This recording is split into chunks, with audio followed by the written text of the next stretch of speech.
para virem por aí. Depois, no final do culto, se tiver algum anúncio, alguma coisa, a irmã Juliane, depois dos anúncios, o diácono Leonardo fala. Amém, irmãos? Amém, irmãos? Amém. Mateus capítulo de número 5, abra sua Bíblia. E eu esqueci a minha agenda dentro da mochila do Jeremias, e eu fiz o meu esboço nessa folha aqui hoje. Mas está aqui, ó, 10/11/2020. É de hoje, tá? Então a gente vai ouvir aqui uma palavra de ensinamento nessa noite, o nosso culto de ensino, e que o Senhor Jesus possa poderosamente falar com cada um dos nossos irmãos. Após a ministração da palavra, a gente vê o que faz. Amém? Mateus capítulo de número 5. Aleluia. Vamos lá. O capítulo de número 5 até o capítulo de número 7 do Evangelho de Mateus está o famoso Sermão do Monte, né? As bem-aventuranças, as beatitudes. E é um texto, são 3 capítulos que são muito estudados. Existem muitos comentários sobre esses 3 capítulos, porque são sermões especiais de Jesus, sobre a ética do reino, sobre o comportamento, missão do reino, e assim sucessivamente. No capítulo 1, o Mateus vai apresentar, o evangelista vai apresentar a genealogia. No 2, os magos aparecem. No capítulo 3, vem João Batista mostrando, preparando o caminho. E esse capítulo 4, ele está entrelaçado, o capítulo 5 está entrelaçado com o capítulo 4. Por quê? Porque no capítulo de número 4, Jesus está começando a pregar. Ele vai começar no ministério dele de pregação. E o versículo de número 17 pode nos informar isso, ó, se você ler comigo lá, minha versão é NVI, tá? Daí em diante, Jesus começou a pregar o quê? Você é o centro de Deus. Foi isso? 17, ele começou a pregar: arrependam-se. Arrependam-se, pois o reino dos céus está próximo. Jesus começou então uma ministração. Só que lá em cima, no versículo de número 12, do capítulo 4 ainda, para que a gente possa entender aonde Jesus queria chegar, Jesus vai receber uma notícia. A notícia é que João o Batista, acabara de ser preso. Leia comigo. Quando Jesus ouviu que João tinha sido preso, voltou para a Galileia, saindo de Nazaré, e foi viver em Cafarnaum, que ficava junto ao mar, na região de Zebulon e Naftali, para cumprir o que fora dito pelo profeta Isaías. Você vai olhar muitas vezes, olhe para cá, no Evangelho de Mateus enfatizando, para que se cumprir o que foi dito pelo profeta tal, para que se cumprir, existem 60 citações, só messiânicas, para você ter uma ideia, 60 citações, só acerca de Cristo no Evangelho de Mateus. Então, toda vez que Mateus quer falar algo que se cumpre em Cristo, ele vai usar para que se cumprisse o que foi dito pelo profeta tal, porque você sabe que está sendo escrito para judeus. O chamado aqui também é interessante, que antes de chegar no capítulo 5, Jesus vai chamar seus 4 primeiros discípulos. Jesus vai chamar João, Tiago, mas primeiro ele chama Pedro e André. Ele chama os 4 discípulos, faz toda essa questão, e ele vai passar por uma caravana de milagres. Capítulo 4, o verso de número 23, olhe para mim, por favor, vamos ser bem didáticos, poder pedir na Bíblia. O verso 23 ao verso de número 25, ele vai realizar curas, tanto que o primeiro, ele vai fazer um festival de curas, que tem pessoas que pegam esse texto e isolam ele do seu contexto e não conseguem compreender o propósito dessas curas aqui, né? É interessante que o primeiro, quando você olha o versículo de número 23, vai dizer que ele ia para as sinagogas ensinar. Porque em Cristo e nos sinóticos, e também em João, todas as curas, de Jesus, elas são pedagógicas. Elas querem ensinar alguma coisa, elas querem mostrar alguma coisa. E o evangelista Mateus, no capítulo de número 4, no versículo de número 23, agora sim leia por favor, ele vai dizer, ó, Jesus foi por toda a Galileia, ensinando nas sinagogas deles. Fazendo o que, irmãos? Ensinando nas sinagogas deles. Ensinava o quê? O próprio versículo diz, pregando boas novas do reino, aí sim, ó, e curando todas as enfermidades e doenças entre o povo. A mesma coisa vai acontecer.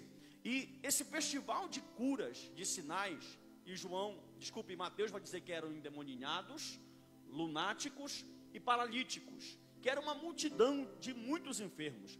Isso aqui vai trazer muita fama para Jesus. Tanto que o versículo de número 24, olhe para mim, vai dizer que a fama dele chegou até a Síria. E isso aglomerou muito mais pessoas.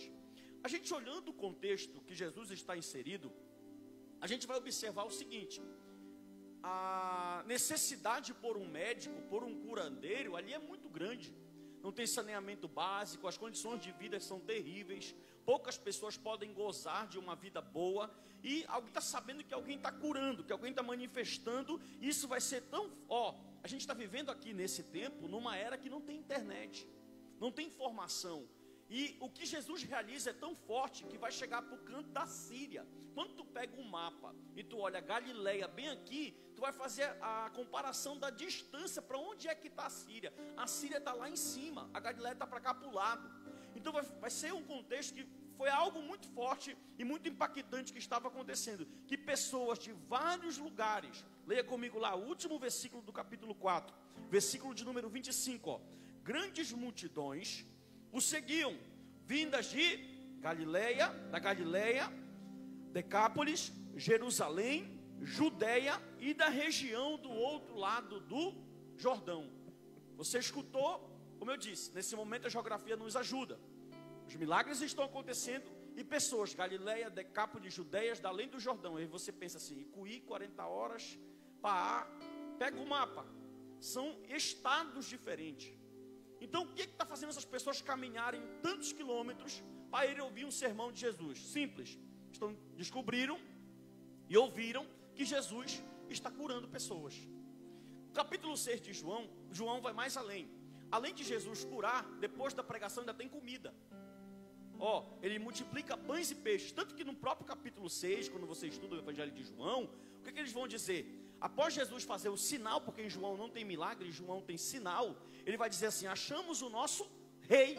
E Jesus, ouvindo isso, ele se retira, porque ele tem um fundamento para expressar para esse povo aqui. O que me chama a atenção, presta atenção, ensinando no monte. O texto vai dizer o seguinte: multidões vieram da Galileia, de Decápolis. Aí no final do versículo de número 24, vai dizer: Jesus começou a ensinar. Qual era a diferença? Escute, a diferença entre Jesus e os curadeiros de hoje é que os milagres que Cristo ensinava, eles eram precedidos por ensinamento, e eles eram pedagógicos, como eu falei. E os curandeiros de hoje, ou os milagreiros de hoje, nem ensinar eles ensinam. Eles pegam um texto bíblico, isolam, falam: Deus vai te curar.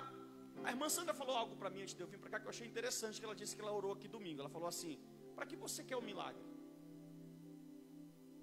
Né, irmão?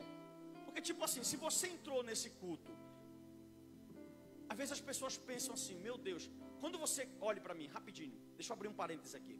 Quando você é questionado por alguém que está dentro de uma igreja da prosperidade, um dos primeiros argumentos que ele usa para você é esse aqui, é claro que Deus está lá, olha o tanto de gente que está lá. Então eles assimilam aglomeração de pessoas e Deus estando ali. Só que se isso fosse verdade, então Deus está lá na procissão dos muçulmanos, que leva milhões de pessoas a Meca. Deus está no Sírio, então, que é a maior festa, uma das maiores festas cristãs do Brasil. E aí, como é que fica essa situação? E Jesus sabia disso. Se você analisa o texto, você vai observar o seguinte: o que, pastor? Que Cristo curava pela sua infinita misericórdia. O propósito dele sempre foi o didaquê, o ensino. Ele queria implantar, porque Jesus sabe que a tua maior necessidade não é um milagre.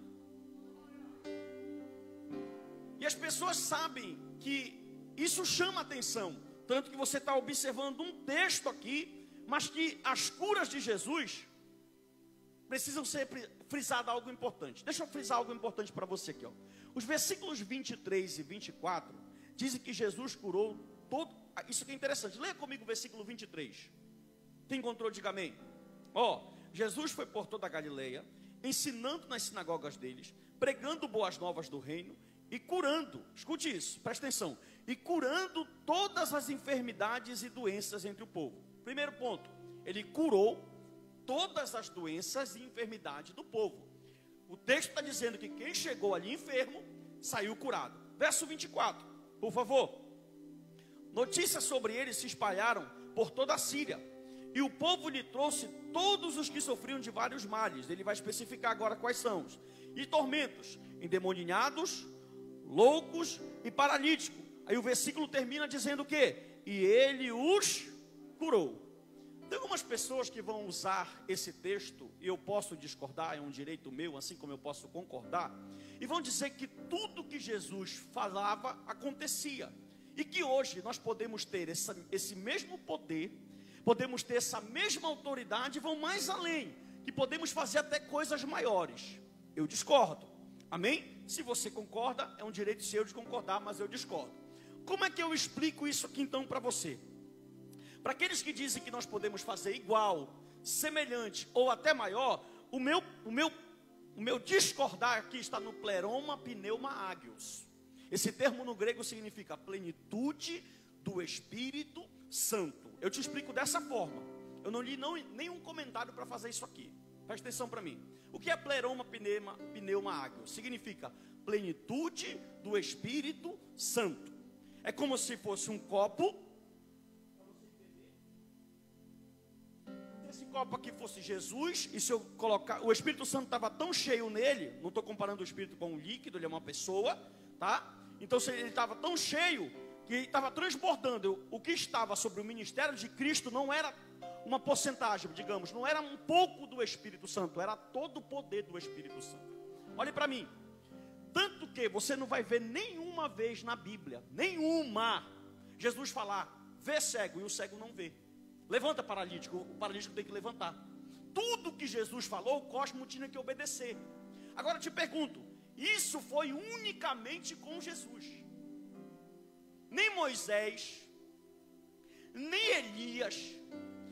Elias falou assim, não vai chover, e não choveu, mas correu de Jezabel, para se esconder, senão ia morrer. Então você não vai ver em nenhum profeta, nem nos apóstolos, e nem em Paulo isso aqui. Então eu acho muito forçar o texto. Eu estou na paz aqui, eu estou pacífico, tá? Não é indireta para ninguém não, de verdade. Mas eu acho muito querer forçar o texto em dizer que Cristo pode, eu posso fazer igual Cristo. Eu preciso de base para me crer nisso aqui. Entendeu? Então eu discordo nesse ponto.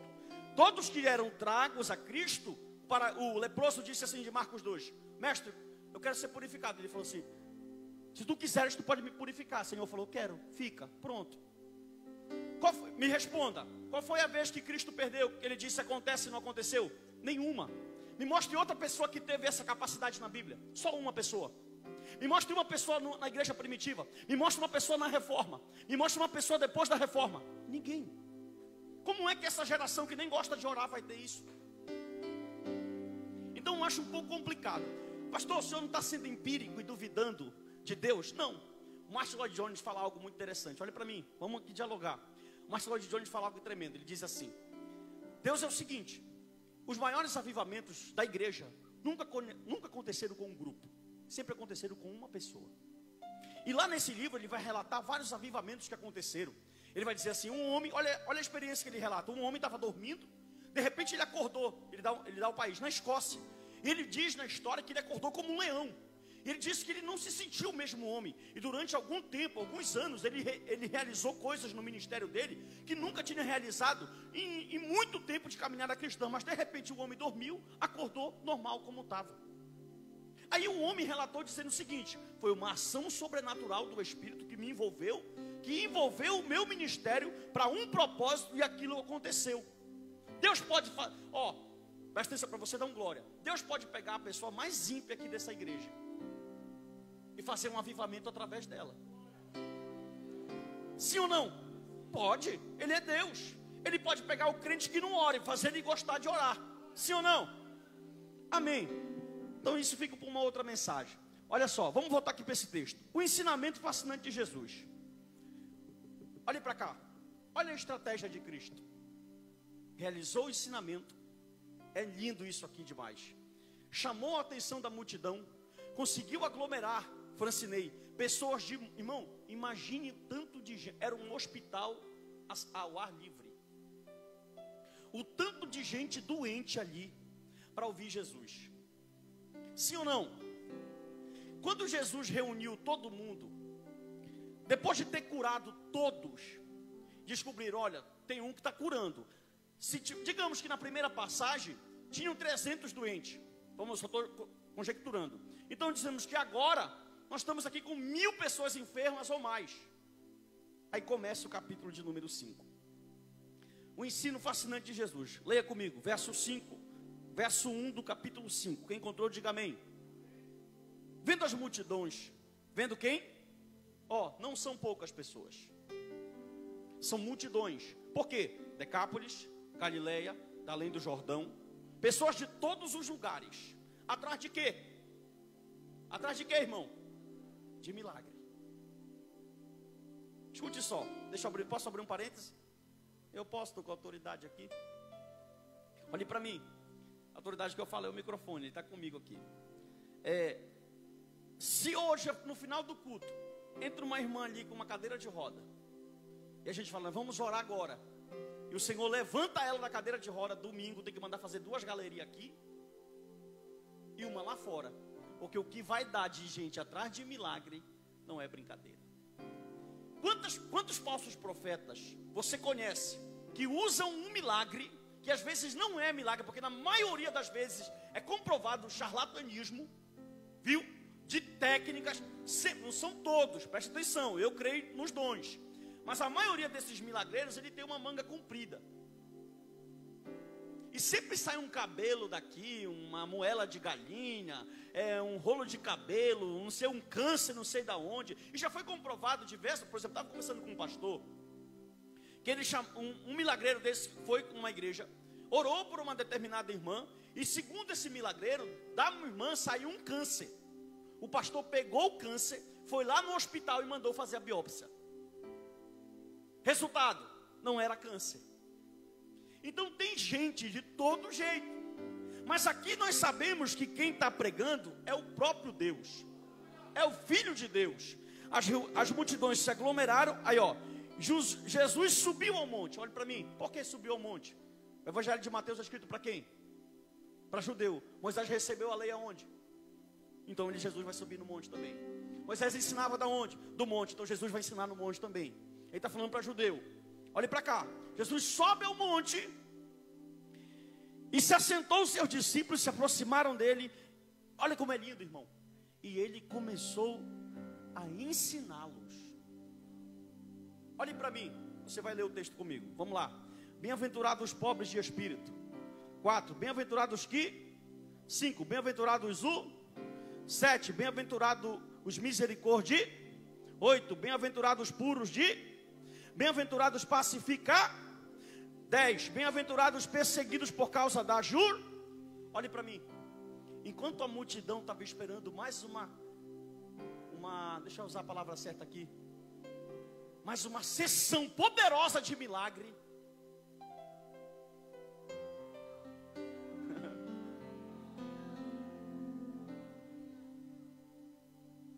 escute isso.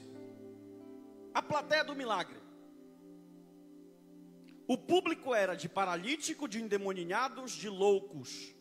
Eles queriam o quê, irmão? Me responda bem alto. Mas olha o que eu vou te falar agora. Jesus conhece a intenção do teu culto.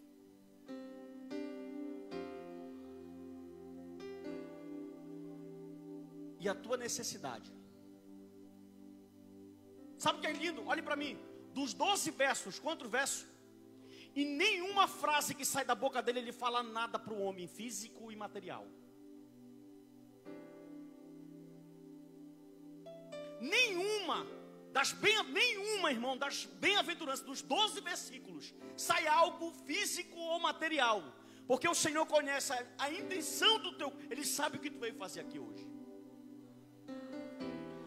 E Ele conhece a tua necessidade melhor do que tu.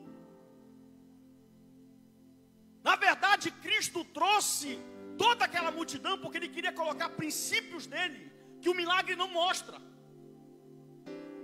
Eles foram atrás do milagre. Cristo chama eles.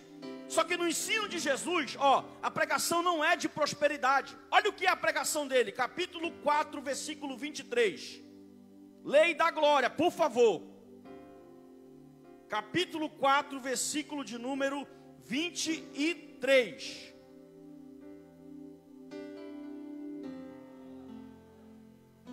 A pregação de Jesus não é milagre e prosperidade, mas é boas novas do...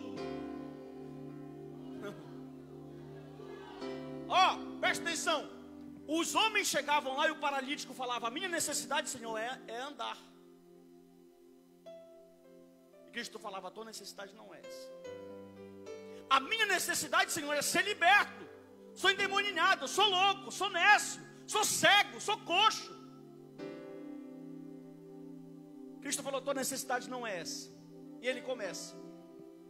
Olha que coisa linda. Bem-aventurados que choram.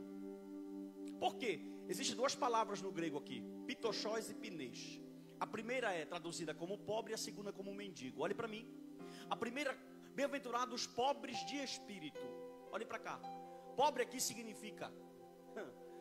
O pitochós é aquele pobre, não, pinês é aquele pobre que é pobre, mas ainda consegue ter alguma coisa. Mas o pitochós é aquele miserável que não consegue ter nada. Ele fala: bem-aventurados miseráveis de espírito, porque dele é o reino dos... Porque olhe para mim, crente, para te entender, por favor. Porque em seguida, quando ele fala que tu é pobre, ele fala os bem-aventurados que choram. Porque a pessoa reconheceu na primeira bem-aventurança que ele é um miserável.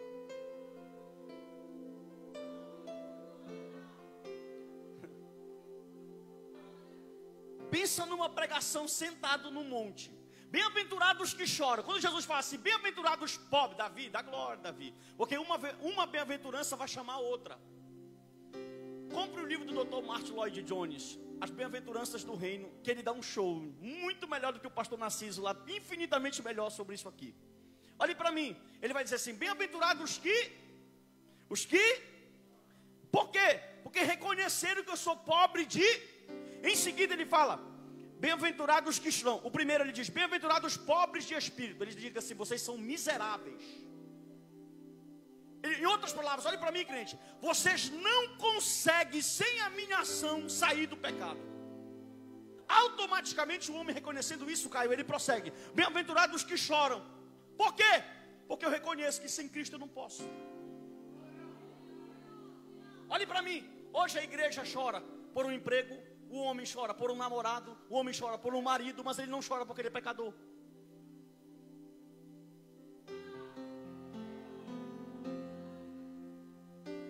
Oh glória! Eu posso ver Cristo olhando para um paralítico e dizendo assim: tu chora porque tu não tem uma perna.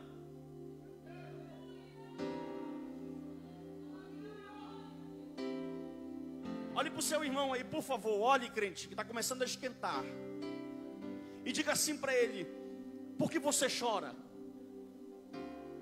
Você chora por uma porta de emprego, por uma bênção material, por uma namorada que te deixou, ou você chora porque você reconhece que você é pecador e que você está caminhando para o inferno?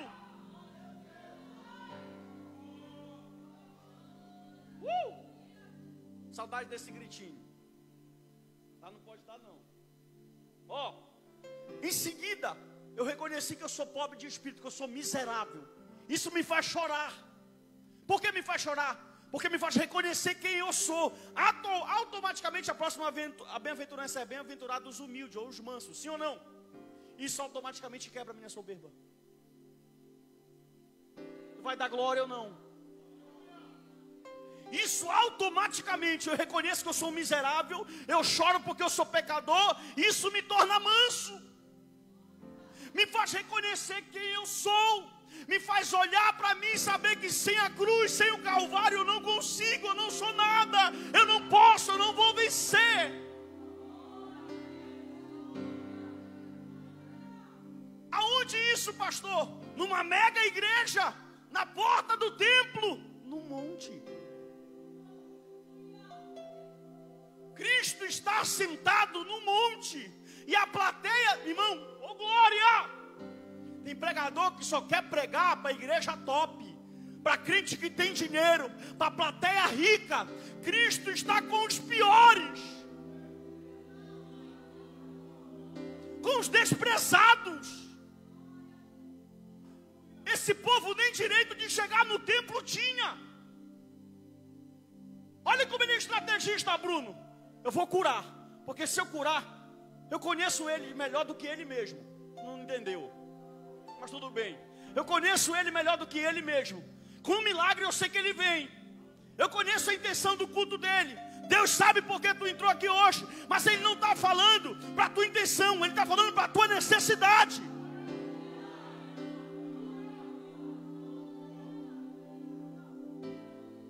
Automaticamente, olha como uma coisa puxa a outra. Ele reconhece que ele é pobre de espírito, miserável espiritual. Isso faz ele chorar. Depois ele fica manso. Aí ele fala assim, ó: bem-aventurado que tem sede e fome de... Por quê, pastor?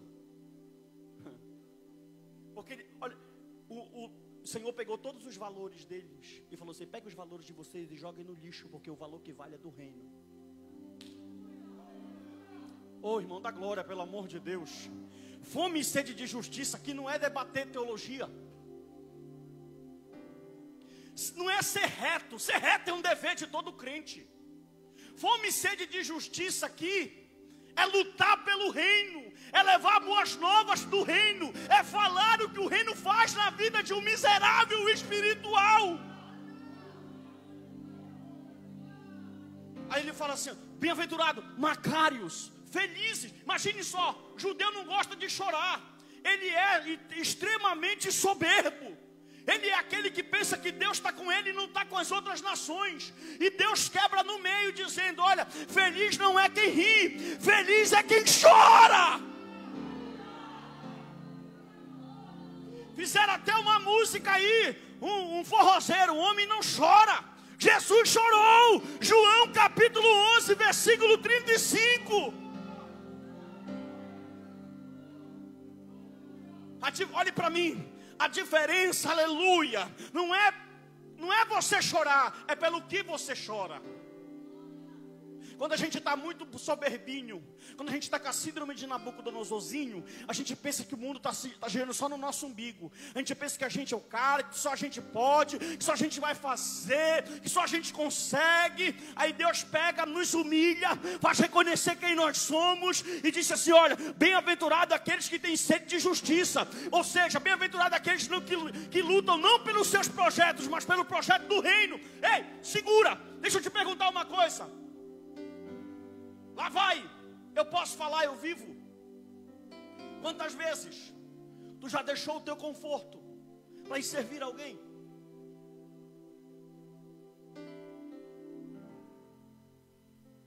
Quantas vezes tu já deixou a tua zona de conforto?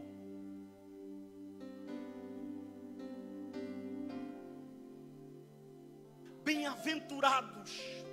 A palavra macário significa extremamente feliz, felizes, alegres. Jesus está falando: bem-aventurado aqueles que não lutam pelo seu ego. Mas só consegue entender isso quem reconhece que é um miserável. Só consegue entender isso quem já ouviu a pregação das boas novas. Irmão, olhe para mim, por favor. Seria muito lindo Jesus olhar para aquela multidão de enfermos e dizer: Pai, levante agora e cura. Mas Jesus sabia que se eles saíssem dali curados, até pior eles ficariam. Mas o que Jesus implantou neles?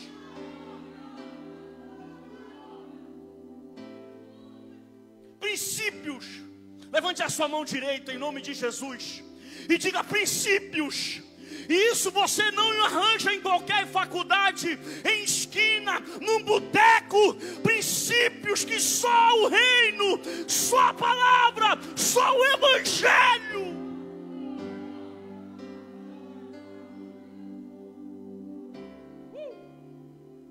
Olha isso.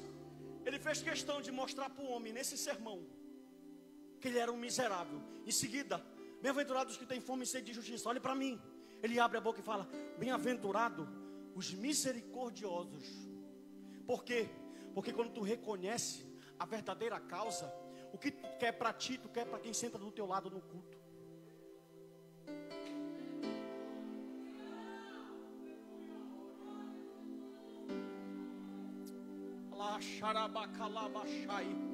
Levante a sua mão em nome de Jesus. E eu falo na autoridade, Rafael. O que Deus implantou em ti, princípio de justiça do reino, não é para morrer contigo. Não é para morrer como Eli, Rafael, que sentou na cadeira. Eli estava cheio de princípios, mas não conseguiu passar nem para o filho. Deus está dizendo: eu enxertei em ti. Reparte, reparte.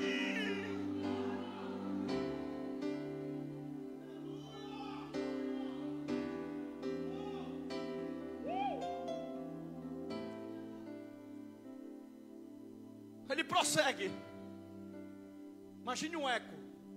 Não tem microfone. Ele está usando a acústica do lugar. Ele é inteligentíssimo.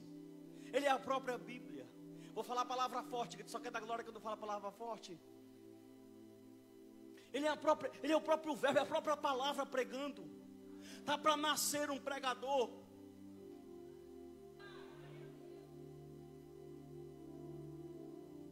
Ele abre a boca e fala: bem-aventurado. Olha só como já mudou. Os puros de coração. Pergunte por quê, pastor?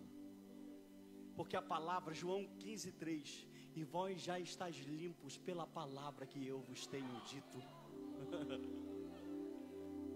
Para de gastar dinheiro com psicólogo, querido.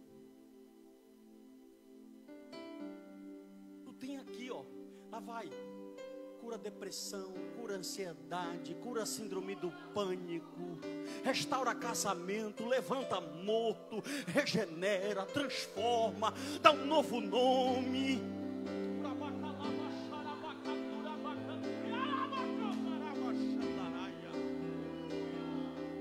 Nós temos uma bomba atômica na mão e não sabemos usar. Ele prossegue dizendo: bem-aventurados os pacificadores. Ó, depois que está limpo, esse pacificador aqui, aleluia. Vou ler, eu notei com a minha, é um manuscrito meu. Sou pobre de espírito, percebo que não há qualquer retidão em mim, por isso eu choro. Por causa do reconheço a minha condição de pecador. Isso me torna mais manso, pois a pregação das boas novas me mostrou quem realmente eu sou, só o evangelho. Agora eu tenho fome e sede de justiça. Justiça não minha, mas do reino. Isso me torna uma pessoa misericordiosa, mas complacente com o meu próximo. Por isso que quando pregamos o evangelho, é a maior prova de amor. Isso, a pregação do evangelho me purificou. Por isso agora eu sou limpo, me limpou. Os pacificadores serão chamados filhos de Deus. O objetivo é a glória de Deus e não a minha. Os perseguidos por causa de justiça, não a minha justiça, mas a justiça dele. Olhe para mim. Pode ser que o paralítico nesse dia não voltou, ele voltou ainda assim, ó.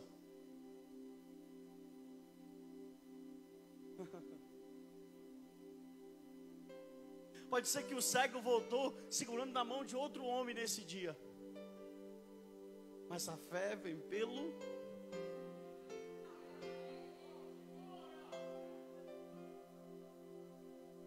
Olhe para mim. Se ele falasse, talvez alguém fosse embora. Jesus ia dizer assim, ó: hoje eu não, a pregação poderia começar assim: hoje eu não quero curar o corpo.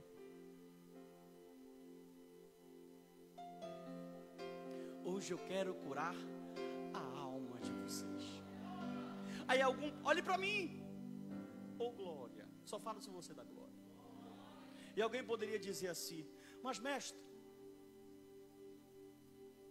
por que o Senhor quer curar a alma? Porque ele diz: porque a alma, médico da terra não cura. Alma, só médico do céu que cura. Irmão, olhe para mim. Quando ele diz pacificador, olhe para cá. Bem-aventurado os pacificadores. Olhe para mim, por favor, os pacificadores. Olha como isso é tremendo. Por que a ONU não consegue, desde 1945, trazer paz? Porque o problema do mundo é o pecado. E só quem cura pecado, o dia que curarem o pecado, acaba. Mas até não curarem o pecado, e aonde é que cura o pecado, pastor?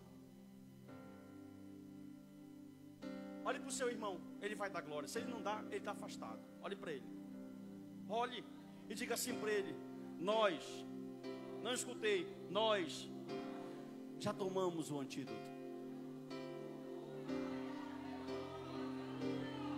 Não, segura, olhe para ele, por favor, e diga assim para ele: o antídoto é vermelho.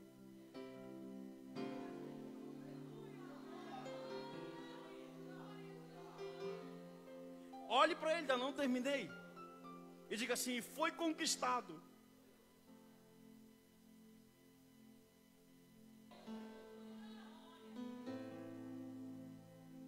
Numa cruz. Aleluia.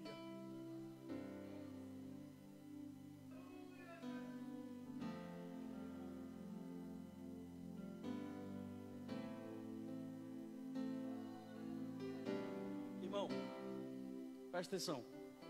Eu vou terminar. Eu tenho 6 minutos. 5. Então, Jesus, eu queria ter esse privilégio. Você já imaginou? Esse povo teve o privilégio de ouvir Jesus pregar. Uma vez ele pregou, está escrito na Bíblia, eu amo a Bíblia. E o texto bíblico diz assim: e as mulheres ficaram admiradas com a autoridade do seu ensino. Quando você pega o capítulo 6 e o 7, olhe para mim, não vou fugir do contexto. Alguém acusou ele e disse assim: mas mestre, os fariseus não ensinam assim. Olha o que ele falou: mas eu vim cumprir a lei. E vim tirar vocês de um legalismo. O que tem de crente vivendo debaixo de dogmas humanos, presos a evangelhos que não existem, há coisas que homens criaram para prender pessoas na igreja por causa de dinheiro. As pessoas acreditam no inferno que não existe, num Deus que não existe, num diabo que não existe, num pecado que não existe. E nesse dia, o Senhor disse para ele: eu vim cumprir a lei, eu não vim desfazer ela. O que estava falando em outras palavras, o que estão ensinando para vocês não é verdade. Eu sou a verdade. Por isso que eu digo, irmão, leia a sua Bíblia. Você tem a Bíblia na sua mão. Ninguém te engana. Tenho dúvida, pastor. Procure alguém que sabe mais. A gente anda por aí, irmão. Tem tantas pessoas necessitadas de uma palavra simples e caem em mão de charlatões. Estão vivendo um inferno porque não tem direcionamento. Quando Jesus terminou tudo isso aqui, capítulo 5, versículo 13, não leia, olhe para mim, só fique na sua mente, depois você lê na sua casa. Ele vai liberar uma palavra. No final das bem-aventuranças, ele abre a boca e diz assim, ó, leia, vamos ler esse texto. Verso 10 e verso 11. No 10 ele diz: bem-aventurados perseguidos por causa da justiça. Só pelo fato, irmão, você se pergunta assim: pastor, olhe para mim, por que não gostam de crente? Simples, porque crente não pode ter 2 esposas.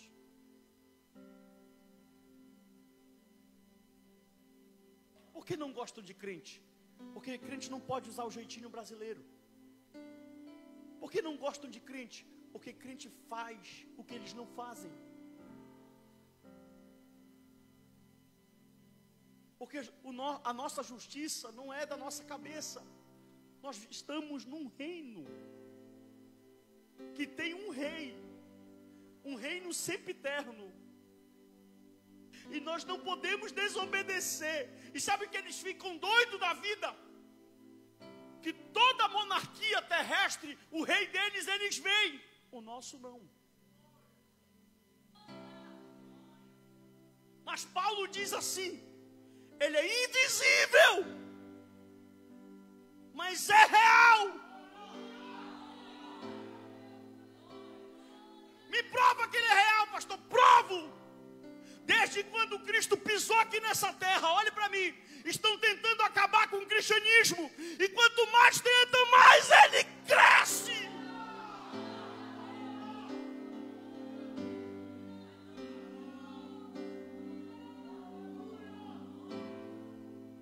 Versículo de número 11. Bem-aventurados serão vocês. Levante a sua mão que essa palavra está falando agora. Bem-aventurados serão vocês, quando por minha causa, os insultarem, os perseguirem, e levantarem, e dizerem todo tipo de calúnia. Aí ele diz, olha como é tudo o contrário. Alegre-se.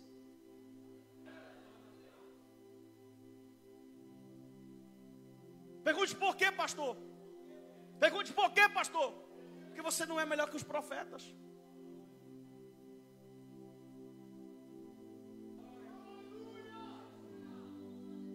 Ele diz no verso de número 12, no final: porque vocês, a recompensa, porque grande a recompensa, pois da mesma forma perseguiram os profetas que vieram antes. Ei, me mostre um crente verdadeiro que não sofreu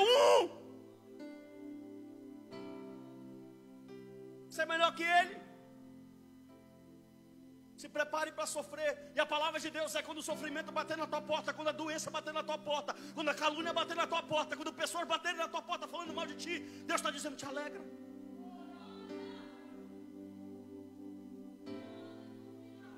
Você não vai ser o primeiro nem o último.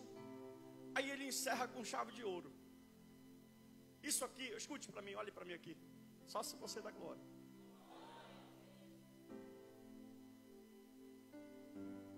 Quando eu li isso aqui impactou a minha vida.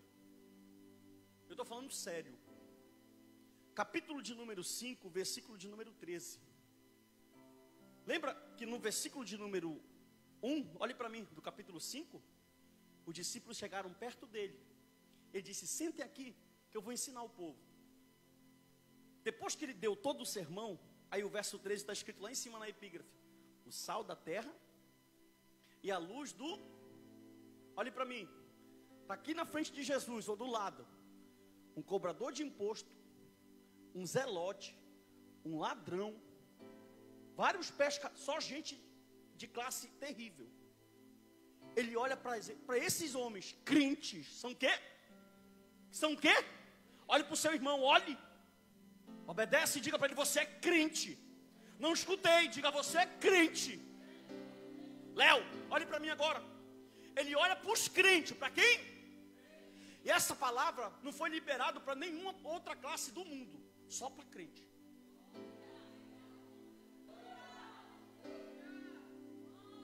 Vou melhorar. Já tinha pisado na terra os faraós, os reis babilônicos, os faraós egípcios, os Césares, Alexandre o Grande, Sócrates, Platão, mas foi para crente que ele abriu a boca e disse assim: vós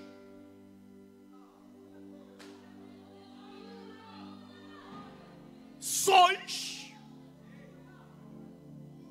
levante a mão direita, o sal da terra. Porque o negócio de Deus na terra, isso é com crente.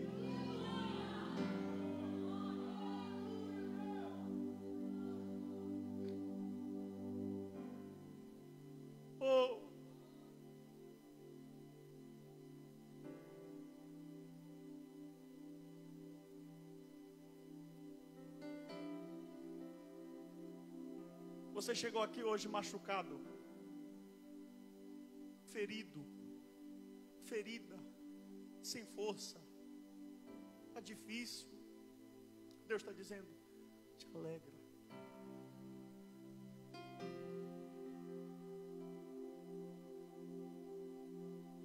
Está difícil, pastor, é muita calúnia, é muito disse-me-disse, estão falando mal, eu não estou conseguindo me levantar. Chora. Reconhece quem tu é. Você não pode sozinho. Irmão, olhe para mim, por favor. Eu já terminei aqui, mas eu preciso falar algo. A pior coisa que tem para um cristão é o ativismo religioso. O que é isso, pastor? Olhe para mim. É você se acostumar a vir aqui por vir. Põe a melhor roupa, põe o melhor sapato. Terça-feira ele está aqui, domingo ele está aqui. É a atividade dele semanal. Se tornou um ativismo religioso. Está vivendo como crente, mas está morto. Deus te conhece.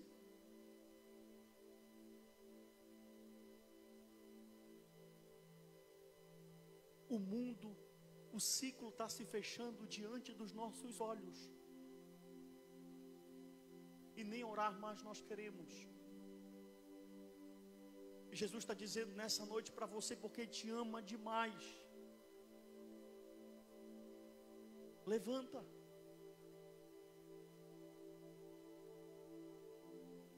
Irmão, a qualquer momento o anticristo pode se manifestar nessa terra. Vai começar um ciclo pior do que o babilônico, pior do que o de Tito.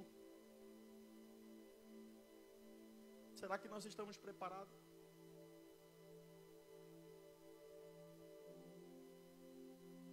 Fique de pé. E se tem alguém que quer fazer uma nova aliança com o Senhor, permita que a igreja ore pela sua vida nessa noite. Pastor Narciso, eu quero fazer uma nova aliança com o Senhor. Eu preciso. Eu estou afastado, eu estou afastada. E termina com chave de ouro.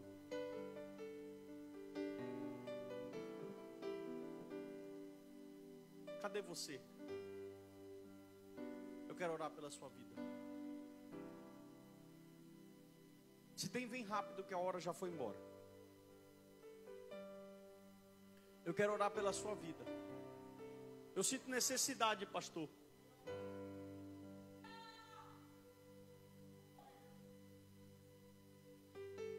Venha logo.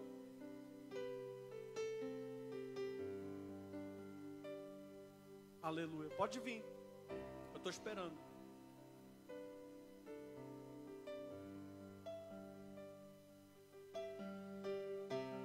Pode vir. Se alegre. Cadê a segunda?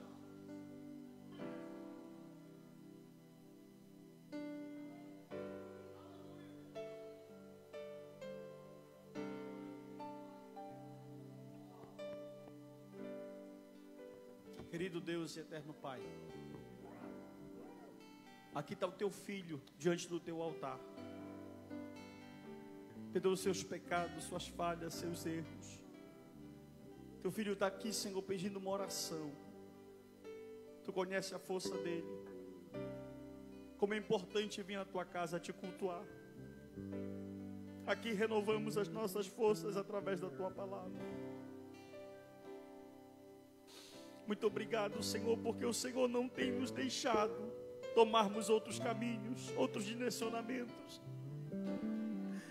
Nessa noite o Senhor diz que mesmo em meio a todas as lutas que nós estamos passando, nós somos bem-aventurados na Tua presença. Nós não vamos vencer com a nossa força. Não é sinergismo, Senhor, não tem como. Senhor, nós oramos pela vida do Bruno. Nesse momento, se há alguém na rede social se entregando para Ti, nós oramos por essa vida. Faz isso para a glória do Teu nome, Espírito de Deus. Em nome de Jesus Cristo, Senhor, nós oramos, nós Te agradecemos. E que todos nessa noite possam dizer, bata a palma mais bonita que você puder bater para Ele.